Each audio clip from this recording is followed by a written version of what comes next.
Je n'ai jamais eu l'intention d'aider qui que ce soit. Ce n'était pas non plus un réflexe, c'était simplement un acte négligent d'aider quelqu'un par accident. Cet incident a eu un impact significatif sur ma vie. Sans que je le sache, les gens autour de moi ont commencé à créer une version de moi qui n'était pas vraiment moi. Je n'avais pas d'autre choix que d'accepter cette situation étrange. On s'attendait à ce que je vive non pas la vie que je voulais, mais la vie que les autres voulaient pour moi. Au début, c'était douloureux. Un jour, j'ai été surpris de réaliser que je ne ressentais plus rien. Quand je suis entré dans la maison qui était sur le point d'être engloutie par les flammes, cet incident n'était pas par désir d'aider, ni par réflexe. J'ai simplement remis ma vie à ce que pouvait être le désir de n'importe quel Dieu qui serait là. En conséquence, j'ai survécu et je suis encore en vie aujourd'hui. Que ce soit un acte d'un Dieu ou non est discutable, mais une marque a été laissée sur mon corps, comme pour me rappeler que ma vie a été épargnée. Cela fait 10 ans depuis lors. Étiqueté comme une bonne personne, j'ai été obligé de vivre selon cette image. Le vrai moi n'existe pas, c'est la version de la bonne personne de moi qui marche dans la vie. J'ai pris un emploi dans une agence de publicité locale parce que je ne voulais pas quitter ma grand-mère, qui m'a élevé seul. Mes parents ont divorcé quand j'étais jeune et chacun a construit des familles heureuses depuis lors. En d'autres termes, j'étais un enfant abandonné. Pendant le divorce, il y a eu une grande dispute parce qu'aucun des parents ne voulait me prendre. Ils avaient tous les deux de nouveaux partenaires, après tout, un enfant serait un fardeau. J'ai été élevé par mes grands-parents. Je ne pense pas que j'étais un enfant problématique, mal comporté ou reclus. Mes grands-parents, qui m'ont élevé avec amour, sont décédés au printemps. Quand il n'y avait plus de raison pour moi de rester dans ma ville natale, un ordre de transfert est venu soudainement. C'était un transfert au département des ventes du siège. Voyant cela comme une opportunité, j'ai rapidement vendu la maison et le terrain que j'avais hérité de mes grands-parents et je me suis préparé à commencer une nouvelle vie dans un nouvel endroit. Mais tous ces efforts ont été gâchés dès le premier jour. David est une personne pleine d'intégrité et de courage, qui a une fois sauvé la vie d'une fille en entrant dans une maison en feu quand il était au lycée. Tom, le directeur, m'a présenté ainsi lors de l'assemblée matinale de mon premier jour après le transfert, et mon monde est devenu sombre. Je voulais un nouveau départ. J'étais décidé à cela, mais mes nouveaux collègues me regardaient de la même manière que les gens de ma ville natale. À ce moment de désespoir, il est devenu clair que, même ici, je ne pourrais pas être mon vrai moi. Cette histoire personnelle n'a pas d'importance, a dit une voix froide et exaspérée. Instinctivement, j'ai regardé pour voir qui avait parlé. Là se tenait une femme aux longs cheveux lâches et ondulés, élégamment vêtue d'un tailleur. Elle semblait être une femme de haut rang, inaccessible, mais incroyablement belle. Je pourrais croire si quelqu'un disait qu'elle était une actrice. Son maquillage était impeccable et sa posture était parfaitement droite. Elle exsudait confiance. David, voici notre chef, Anna. Elle sera votre superviseur direct, a dit Tom, apparemment ignorant ses paroles. Il semblait qu'elle serait aussi mon mentor. Je suis David, ravi de faire votre connaissance, l'ai-je salué. Elle m'a regardé de haut en bas comme si elle m'évaluait. J'ai ressenti une sensation légèrement désagréable. Je suis Anna. Prouvez votre valeur en travaillant dur, dit-elle, rejetant complètement ma tentative de me présenter. J'ai soupiré profondément à l'intérieur. Ma nouvelle vie semblait pleine de défis et je m'inquiétais de savoir si je pourrais les surmonter. Je ne pouvais pas m'imaginer bien travailler avec cette chef belle mais sévère. La seule rédemption était la gentillesse de mes collègues. Ils m'ont rapidement accepté, le nouveau venu, et m'ont appris les bases, malgré mon manque d'expérience en vente. Grâce à leur aide, j'ai pu m'adapter au nouveau lieu de travail à la fin du premier mois. Tous les jours, je faisais face aux réprimandes et aux paroles dures d'Anna. Au début, ces mots me bouleversaient et me déprimaient, mais en y réfléchissant, j'ai réalisé qu'elle n'avait pas tort. Après cette prise de conscience, j'ai pu accepter ces paroles dures avec plus de sincérité. En conséquence, mes performances en vente ont rapidement commencé à s'améliorer. Maintenant, je lui en suis reconnaissant. On dirait que tu es enfin devenu un employé convenable. Organisons la fête de bienvenue que nous avons reportée, m'a dit Anna environ 2 mois après mon transfert au siège. La fête de bienvenue aurait dû avoir lieu lorsque j'ai été transféré, mais celle qui l'a interrompue était bien sûr Anna. Elle a fait appel directement à Tom, insistant sur le fait que je devais d'abord apprendre le travail avant d'avoir une fête de bienvenue. J'ai aussi demandé à Tom, veuillez donner la priorité au travail. Le fait qu'une fête de bienvenue était en cours de planification signifiait que j'avais répondu aux normes d'Anna. J'étais plus satisfait de cela que de la fête elle-même et je ne pouvais m'empêcher de sourire. Merci, tu n'es encore qu'à mi-chemin, Anna a esquissé un sourire forcé en réponse à ma grande expression de gratitude. C'était la première fois que je la voyais sourire, même si ce n'était qu'un sourire forcé. Même ainsi, elle semblait incroyablement attrayante. La fête de bienvenue a eu lieu dans un petit restaurant espagnol que nous avions loué. Il avait une petite cour avec des tables, créant une atmosphère ouverte et invitante. Mes collègues semblaient être de bonne humeur dans cet environnement décontracté. Après les salutations initiales et un toast, tout le monde a commencé à manger et à boire librement. Ce type de fête était une nouvelle expérience pour moi. Cela semblait très urbain, me faisant me sentir un peu déplacé en tant que personne de la campagne. Tout en réagissant de manière appropriée aux conversations de mes collègues, j'y ai réfléchi. J'ai réalisé que je ne m'étais pas encore complètement ajusté à cette ville. J'ai soupiré silencieusement, essayant de ne pas attirer l'attention, et j'ai regardé autour de l'endroit à la recherche d'un endroit tranquille pour boire. Dans la cour, j'ai remarqué Anna assise seule sur un banc, buvant son verre.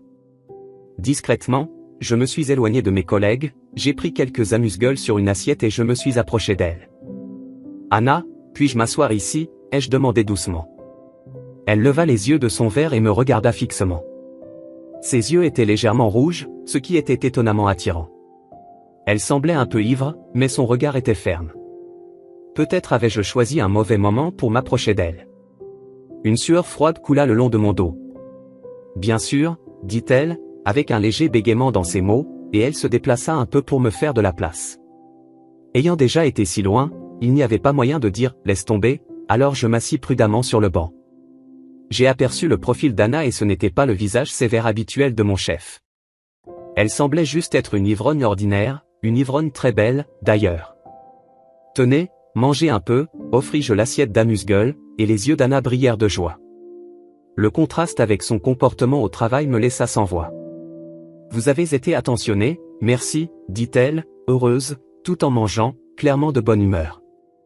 Elle balançait les jambes comme une enfant, faisant dangereusement osciller ses élégants talons au bout de ses pieds.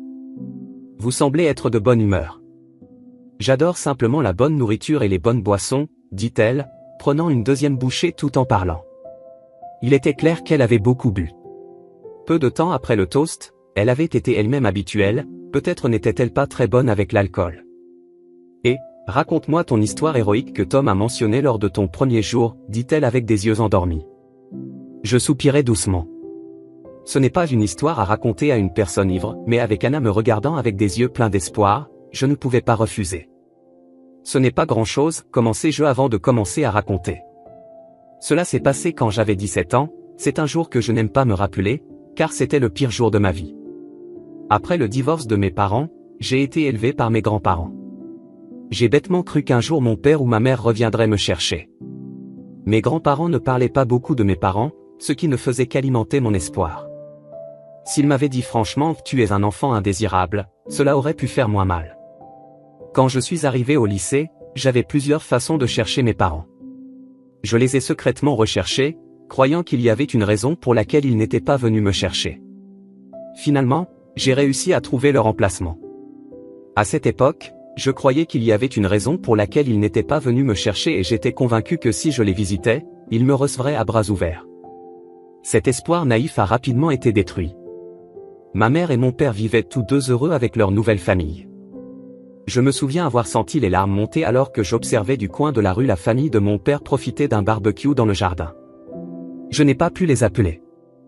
Ma mère, c'était encore pire. Quand je l'ai visitée, elle m'a demandé paniquée, « As-tu besoin d'argent ?» Apparemment, elle avait dit à son mari actuel qu'elle n'avait pas d'enfant de son mariage précédent. Elle paniquait en pensant que j'étais venu pour lui extorquer de l'argent. Je n'étais pas le bienvenu ni ne reçu d'excuses, juste traité comme une gêne.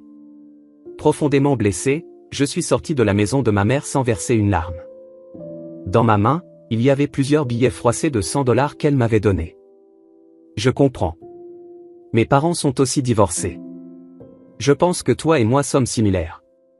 Alors, tu es entré dans le feu le même jour ? Anna soupira, ses yeux lointains comme si elle se rappelait de quelque chose. Encouragé à continuer, j'ai repris mon histoire lentement. Alors que je marchais en transe, j'ai vu des flammes s'élever d'une petite maison de plain-pied. Les camions de pompiers n'étaient pas encore arrivés et les voisins essayaient d'éteindre le feu avec des tuyaux d'arrosage. J'ai regardé en transe, me mêlant aux spectateurs. Quelqu'un a halté et quand je me suis retourné, j'ai vu une fille avec la bouche couverte, figée. Elle devait être liée à la maison en flammes. Quand j'ai essayé de lui parler alors qu'elle tremblait, elle m'a remarqué, a semblé effrayée comme si elle allait sauter, puis s'est retournée et s'est enfuie. Les camions de pompiers n'étaient toujours pas arrivés. Étant venu dans cette ville pour la première fois pour rendre visite à ma mère, je n'avais aucune idée de la région. Je ne savais pas qui vivait dans cette maison ou qui pouvait être à l'intérieur à ce moment-là, mais au vu de la panique autour de moi, je pouvais percevoir que quelqu'un était pris au piège à l'intérieur. J'ai marché en titubant vers la maison en flammes. En y repensant, j'agissais peut-être par désespoir. Je suis passé devant les adultes essayant d'éteindre le feu et je me suis retrouvé à l'intérieur de la maison avant de m'en rendre compte. Je pouvais entendre les cris et les hurlements des adultes derrière moi. Je trouvais cela drôle et je me souviens avoir ri fort. Des étrangers s'inquiétaient pour moi, alors que mes propres parents ne voulaient pas de moi. L'absurdité de mon malheur me faisait rire.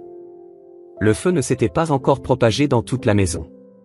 C'était plein de fumée et difficile à respirer, mais encore supportable. Pendant un moment, j'ai pensé qu'il serait peut-être bon que ma vie se termine là. Mourir en essayant de sauver quelqu'un dans un incendie, une fin héroïque comme celle-là rendrait mes grands-parents fiers et justifierait mon existence. Alors que le feu consommait les meubles avec des crépitements, je me suis lentement déplacé à l'intérieur. Je voulais savoir qui était piégé. Je n'avais pas l'intention de sauver qui que ce soit. J'étais une personne terrible. Arrête de rêvasser et aide-moi, une voix m'a ramené à la réalité, comme une gifle. J'ai regardé et vu une fille au visage couvert de suie rampante sur le sol. Le feu n'est pas encore arrivé jusqu'à nous, donc tu peux sortir tout seul, non?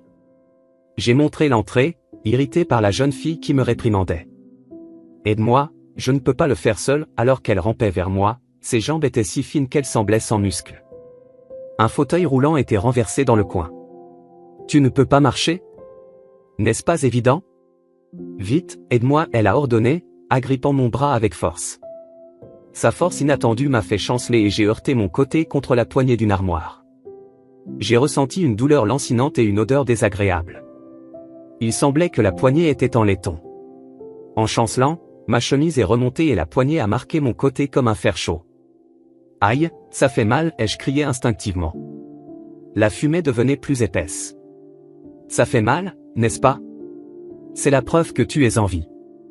J'ai encore des choses à faire, alors sors-moi d'ici. Tu es entré en semblant que ta vie était finie, mais elle ne l'est pas, je me demandais depuis combien de temps elle m'observait. Surpris, je la regardais. Je sentais une lumière forte dans ses yeux. C'était une puissante volonté de vivre. Pourquoi sembles-tu avoir abandonné la vie? Je vais prendre soin de ta vie, alors bats-toi encore un peu. Ces mots m'ont donné de l'élan et je l'ai rapidement prise dans mes bras. Je n'oublierai jamais à quel point elle semblait légère, mais portait une vie lourde. Le reste est flou, dès que j'ai couru vers la porte d'entrée, de l'eau a été pulvérisée sur moi et les pompiers ont commencé à combattre le feu. C'est à ce moment-là que je me suis évanoui, ne pouvant me concentrer que sur la douleur brûlante de la brûlure sur mon côté. Voilà mon histoire héroïque. C'est pathétique, n'est-ce pas? Juste une folie juvénile, dis-je en riant de moi-même. Anna secoua lentement la tête, ses longs cheveux balancèrent doucement et un parfum agréable flotta dans l'air. Désolé, je n'avais pas l'intention de te rappeler des choses désagréables, dit-elle en touchant ma joue de ses doigts délicats. Ne pleure pas, dit-elle, surprise. Je touchai ma joue et réalisai que je pleurais sans le savoir. Soudain, je me sentis embarrassé et couvris mon visage de mes deux mains. S'il te plaît, ne me regarde pas, désolé de pleurer pour quelque chose comme ça. Tu es embarrassé, c'est mignon, taquina Anna. Ces paroles me rendirent encore plus gêné et je ne pus lever la tête. Veux-tu entendre une histoire embarrassante de ma part? Sans attendre ma réponse, Anna commença à parler. Elle me raconta son enfance, comme moi, elle chercha désespérément ses parents divorcés. La différence était que mes parents n'étaient pas heureux, mon père était perdu dans l'alcool et ma mère, qui a toujours été mentalement fragile, était internée dans un hôpital psychiatrique. Ni ma mère ni mon père ne me reconnurent. C'est risible, n'est-ce pas? Je ne pus m'empêcher de la regarder après cette confession inattendue, trouvant son sourire timide. Alors, je comprends ton désespoir, dit-elle doucement en regardant directement dans mes yeux. Après cela, j'ai eu une dispute avec mon ami d'enfance.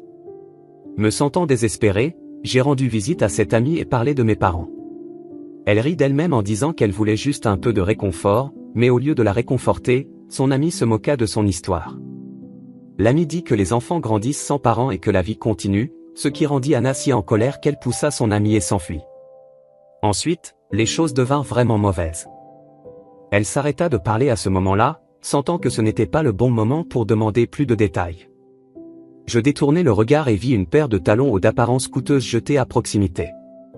Les talons abandonnés me rappelèrent le fauteuil roulant renversé à l'époque. Lentement, je me levai, pris les talons et les plaçai doucement sur le pied gauche d'Anna. « Merci », dit-elle d'une voix presque inaudible. Je ne pus qu'acquiescer en réponse. Depuis ce jour où nous avions partagé nos secrets, la distance entre Anna et moi diminua progressivement. Elle restait une patronne stricte au travail, mais nous commencions à partager des moments privés comme des repas et des films. Bien que nous ressentions tous deux une attraction mutuelle, nous ne pouvions franchir la ligne. Nous avons partagé de nombreux moments frustrantement ambigus. « David, que dois-je faire ?» Un jour, après le travail, Anna m'arrêta, semblant pâle. Je ne l'avais jamais vue aussi bouleversée. « Qu'est-ce qui se passe ? Tu as l'air très pâle », son anxiété commença à m'affecter et mon cœur se mit à battre plus vite. J'ai reçu un message de Mélissa, mon amie d'enfance.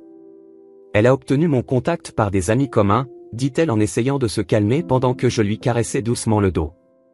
Je ne peux pas la confronter. Elle ne me pardonnera jamais, ces mots timides me laissèrent abasourdi. Qui pouvait bien intimider autant Anna ? Je ne pouvais m'empêcher de ressentir de la curiosité pour cette personne. Si tu ne veux pas la rencontrer seule, veux-tu que je vienne avec toi ? Les mots échappèrent à ma bouche avant que je puisse réfléchir. Anna me regarda, surprise, réalisant à quel point j'avais été présomptueux. Rapidement, je tentai de me rétracter. Désolé d'être aussi direct, surtout que je ne suis ni ton petit ami ni rien, incapable de supporter son regard intense, je tentai de couvrir mon erreur. Je commençais à transpirer, inquiet d'avoir ruiné notre relation naissante avec mes paroles imprudentes. Bien sûr, tu viens avec moi. Si tu viens, peut-être que je pourrais m'excuser auprès d'elle, murmura Anna, absente. Je ressentis un mélange de soulagement et d'excitation à sa réponse inattendue et je devais paraître assez étrange pour ceux qui observaient, mais à ce moment-là, j'étais vraiment heureux qu'Anna compte sur moi. J'avais enfin l'occasion d'être à son niveau. C'est ce que je ressentais. Nous avions rendez-vous pour rencontrer son ami d'enfance le soir suivant. Le lieu était le restaurant espagnol où ma fête de bienvenue avait eu lieu. Au fur et à mesure que la fin de la journée approchait, je me sentais de plus en plus nerveux, presque étourdi. Mais après le travail, voir son visage fraîchement maquillé me donna un regain de confiance. Je ne savais pas ce qui s'était passé, mais je me jurais que je serais toujours à ses côtés. Elle est probablement déjà là. Elle est très ponctuelle, dit Anna en se rappelant. Je me redressai devant le restaurant, me préparant, un peu gêné. Je décidai de dire ce que je pensais, quoi qu'il arrive. Je serai toujours à tes côtés, Anna, dis-je avec un sourire.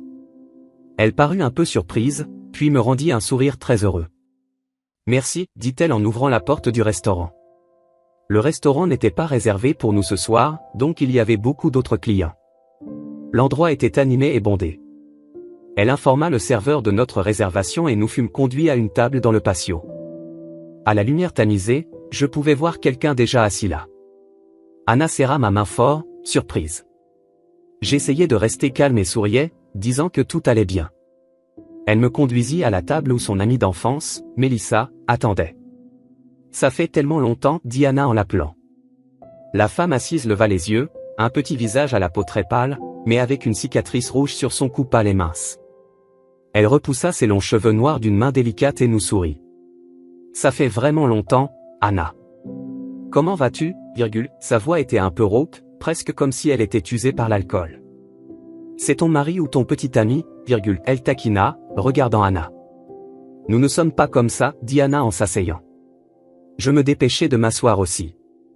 Mélissa, c'est mon collègue, David, présenta Anna.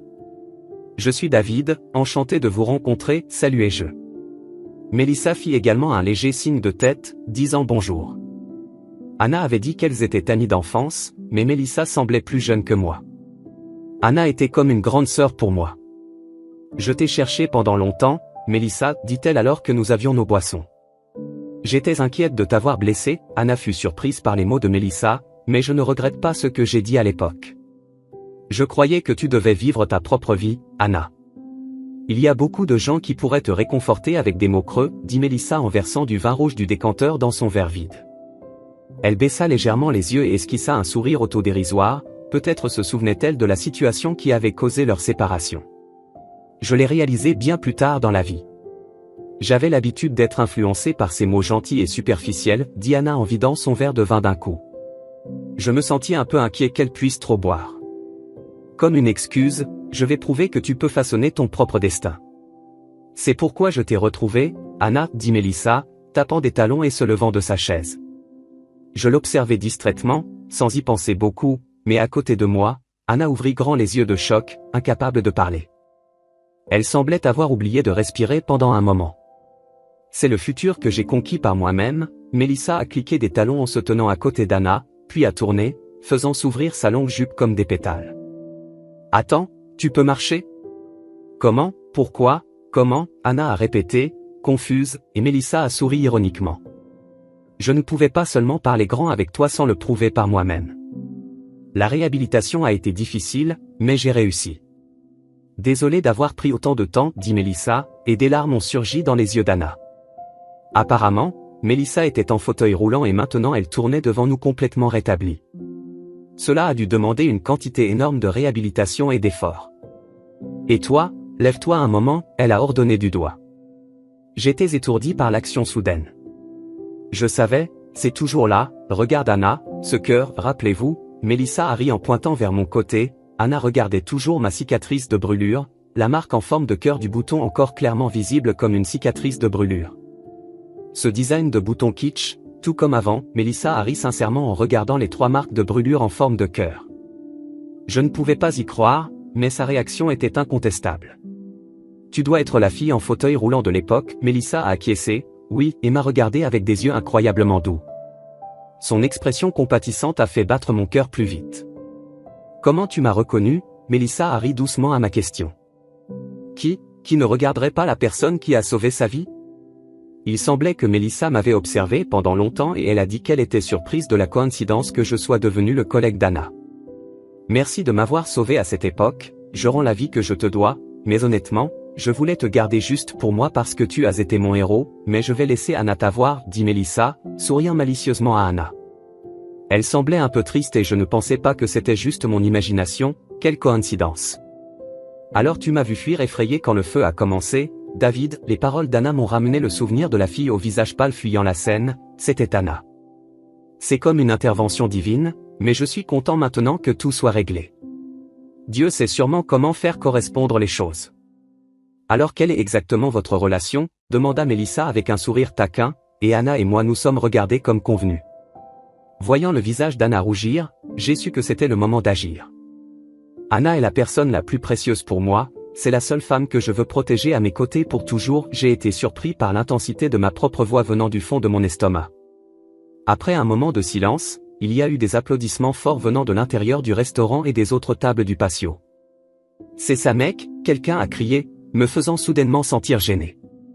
Alors, quelle est ta réponse? Poussée pour une réponse, Anna a légèrement acquiescé et a dit, moi aussi, je veux être avec toi. J'ai senti comme si un miracle venait de se produire, il y a eu une autre série d'applaudissements et de toasts dans le restaurant. Melissa nous a regardés avec satisfaction. Maintenant que j'ai payé ma dette, vous deux devez vous assurer d'être heureux ensemble, Anna, sinon je ne te pardonnerai pas. J'ai vigoureusement acquiescé aux paroles de Melissa et j'ai serré fermement la main d'Anna. Nous serons sûrement heureux, nos vies sont faites pour être vécues, je me sentais incroyablement fier en disant ces mots.